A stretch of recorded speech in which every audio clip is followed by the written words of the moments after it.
Okay, the points we're going to be covering on this first tape are going to be the points of the arm and the points of the legs. The arm points are considered the most important points in Kyushu Jitsu for several reasons. The first one, in any type of attacking situation, whether it's a punch, a grab, a tackle, the first thing coming at you is the arms. So generally it makes sense to strike the closest thing to you. So while a person may be a few feet away from you, when they reach out, their arms are much closer. Another reason is we use the arms as what we call setup points. By striking an arm point, we can make a more sensitive neck or jaw point weaker, allowing us to knock the individual out or knock him to the ground. Third reason we use the arm points is legally, if somebody grabs you or tries to push you and you hit him as hard as you can and knock him out, that might be an overuse of force. Using the arm points, it allows us to release from a hold or make an individual stop their behavior while still maintaining control and setting them up for future strikes. There are two words that are very important in pressure point fighting. Those two words are angle and direction. What that means is that just because you strike a pressure point does not mean you'll get the maximum effect. For maximum effect, it has to be struck in the proper manner, the proper direction. 3 ways pressure points are activated: by touching, striking, or rubbing. If you take a point on the wrist, which is called a rub point, which means it has to be stimulated in a rubbing manner, and you strike it, you will not get an effect. Conversely, if you take a point in the center, which is a hit point, and you rub it, you will not get an effect. So the two things to always be conscious of is, how am I striking these points, and what direction am I striking them in? Some points need to be struck from back to front, some up to down, some side to side. No pressure points in the human body are struck straight on. So if you were to throw a straight punch out, no matter how hard your punch was, you will not activate any pressure point to the maximum degree. Most of them go down, slightly up, a lot come back to front. That's why in traditional karate there are a lot of moves coming back towards yourself. That's to set up the points going in this direction, following up in the opposite direction. So the first thing we're going to cover is going to be the rub point on the wrist, the touch point on the bottom of the wrist, and the hit point. This way you can see an example of all 3. Okay. The pressure points we're going to be using are the same pressure points that acupuncturists use to soothe or heal. Basically, they put a needle in these different points and they make you feel better or cure ailments. We strike them in the opposite direction and try to cause opposite effects, either weakness in the arm or set up for further blows. When acupuncture was first developed, they did not know anything of the nervous system, so they sort of invented it on their own. And what they did was, instead of calling this the radial nerve, they called this the lung meridian. All of the meridians in the body are on different nerves. The median nerve is the pericardium meridian. The ulnar nerve is the heart meridian, so on and so forth. So the points have names such as lung 8 and heart 5. That was basically a primitive way of describing the different points on the different nerves. What they've also done is there are different methods of connecting the two together.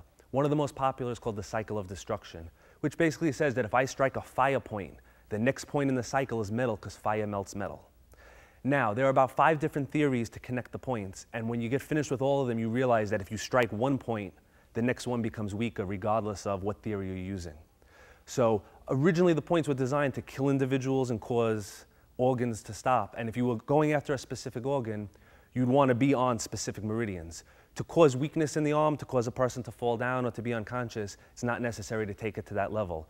So all you really need to know is that if you strike one point in one spot, somewhere else a pressure point is weak. You don't have to know why it's happening. You just have to know to always be hitting points and hit points in connection with each other. Also, as a general rule, we're going to work our way up the body. So we're going to travel from the arm to the neck or the head, or to the legs, to the body, or to the head. Main reason for that is the closer you get to the neck and the head region, the quicker the nerve impulse is transmitted. So while it's possible to actually knock an individual out on the arm alone, it's a lot easier on the neck. So it makes a lot more sense to set him up on the arm and make him weaker for the next shot than to hit the neck and try to hit the arm, which is further away. What I'm going to be introducing now is John. John is a student and a friend of mine. We're going to be showing the first 3 points: the rub, the press, and the hit. Now, we're going to be showing them off of a wrist grab. These can be used in a lot of different ways. This can be used in ground fighting, which we'll explore later. This can be used in motion, depending on the technique. Right now, we're going to do it off of a grab so that we can see exactly where the points are, exactly how it affects him. First point we're going to be using is called lung 8. Basically, where a nurse would take your pulse, 1/2 inch above the wrist joint, there's a hollow depression there. That depression, if he grabs nice and tight and I hit it, he feels it, but nothing happens. Now, if I was a lot stronger than him and I hit it really hard, he may let go, he may not let go. But a smaller individual would have no chance. By rubbing this point in an up to down motion, it causes him to let go. causes his hand to open, and it also causes his body to arch forward. That's very important because as he comes forward, he's set up for a follow-up immediately. Also, something to watch is this arm. There's something in medical terms called cross-extensor reflex action. What that means is when I strike this arm, that arm runs away. So on paper or on a magazine article, if you see somebody standing like this, the first thing somebody says is, he could hit me with that arm. But when you strike one of the points, that arm immediately starts to fly backwards. It's a protection mechanism because your body has two arms. It doesn't want both of them to be injured at the same time. Just like if I poke him in this eye, that eye is going to close to protect it. All right, so we take advantage of that. So the first one is called lung 8. It's in the depression. It needs to be rubbed. But if you rub on the surface, nothing happens. You also need to project where you want his arm to go. I want to rub his arm, but I want it going down there, if possible even towards my left leg. So as I rub, my arm travels down this way.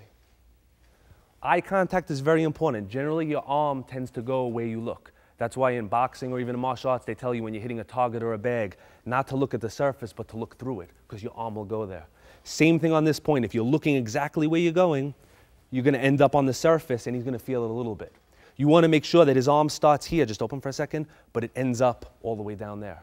So your focus point, instead of being here, is actually down here, and you bring him down this way. Now, the further up the arm we go, which we'll see later on, the more dramatic the body reaction is. If he was to grab a little higher and we hit him on one of these, his entire body moves. This particular move would generally be used in a less threatening situation. If he, say, had a knife in the other hand, I would not be rubbing this point. This is more somebody just grabbed you and you get out. This is excellent for smaller people, for children. Everybody's sensitive. And what you're also going to find is the larger the person and the stronger their grip, the better this works. So if you have a very strong man and an average-sized woman, the woman will have no problem doing it against the man. The man might not even be able to make it work on the woman. But the man can just go like this and make the woman let go because of the strength difference. So when you're working with somebody, make sure you're working with somebody strong. Make sure they grab you. If John grabs me and he's very loose, he doesn't feel anything. You know, I'm moving him, but he's not feeling it. But the tighter he grabs, tight, he's actually in pain from that. What happens is the more tense he gets, the nerve runs all the way up the arm to the neck. It actually tightens. The tighter the nerve is, the quicker the impulse goes, the more pain there's going to be. So the first one is the rub point. Now this can be rubbed with the knuckles. If he was to grab with the other side, we could also use the ulnar bone on the bottom to rub to make him let go. We can also, if he was grabbing higher, use finger pressure. And we would have to, instead of rubbing, we're pulling in this direction, causing a rubbing motion, which would actually bring him into us. So rather than trying to use grip and pull him in, we just rub in this point, and it brings him right down, leaving this arm free to strike him or to block anything that might be coming our way. Second point we're going to use is exactly opposite to the lung point. It's called heart 6. It's a ½ inch above the wrist joint, and this is a press point. Press point means it has to be pressed or squeezed. The way we use this one, the way we demonstrate it is if he makes a nice tight fist and I try to bend it, I can't. But by taking my thumb knuckle and pressing it into the point, the wrist bends and sets him up for a wrist lock. Now, nobody's going to give you their fist and allow you to do this technique. The way we use this would be as he's grabbing, maybe we want to peel his arm off and bring him into an arm bar. If he was grabbing nice and tight and I grabbed his forearm and pulled, I might not be able to get him to move. Because while his wrist remains straight, he has maximum power. If anybody tries this, if you make a tight fist and bend it, as it bends, the hand tends to open. So by bending the wrist, the hand opens, he loses all power. So what I'm going to do is with my middle finger, with this part, the pad, almost like an Indian sunburn, I'm going to grab and I'm going to rub that point, pressing it against the bone. So now as I dig in here, it brings him to this position, which was a lot easier than before with a lot less effort. Now in real situation, we wouldn't stand there and just use one arm. We would let both arms do the work. This would dig in, this would help, and we would bring him right down, allowing us to follow up on other points, or if we did it severely enough, we can bring them straight down to the ground. So we have our rub point and we have our press point. The third point we're going to cover is the hit point. Hit point is called lung 6. It's directly in the middle between the wrist and the elbow, where this muscle tries to drop down and on the inside of the bone. This point, if you rub it, he feels it a little bit because I'm digging into his bone, but if you hit it with your forearm, the arm just flies away. Now, his arm will go where I put it. If I go this way, he's going to go that way. But we always want him coming towards us. This way we can strike. Right now I can't really reach him. He can't reach me with power. As I hit him this way, he's right here for the follow-up shots. So in a situation like this, I would have my choice of rubbing, pressing, and hitting. And that choice would be based on what martial art I do. If I did a grappling art or a jiu-jitsu art, I'd want to come for this one to get him into an armbar. If I was doing more like karate or a striking art, I'd want to come in here to hit him. And if I just wanted to release from the hold, I would just come here, possibly to step away and wait to see what he does next. Now, we spoke earlier about how the points weaken him. When I do this to him this way, he's weak for about a second. When I hit him, it's still gonna amplify the effect. But if I come in and I hit the arm and it kind of goes to sleep like it does right now, I actually have up to 20 minutes to follow up with my next shot. So basically, as long as he's feeling that pain in his arm, that nerve is transmitting up. And as long as it's transmitting up from the arm, when you catch it up and meet it towards the top, you're gonna have the effect amplified. So when you practice, we just use just enough to make him let go. If you do more than that, nobody's gonna wanna practice with you and you won't get the work in. So what you do is you do as little as possible just to make him let go. Now you're gonna come across people that you're gonna hit them and they're gonna say it doesn't hurt.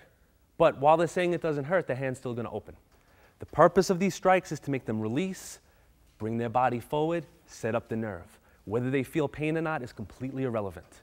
Any trained fighter, anybody that's a fan of boxing or full contact, they've seen many fights where a fighter gets his nose broken or breaks his hand and continues to fight because he goes through the pain.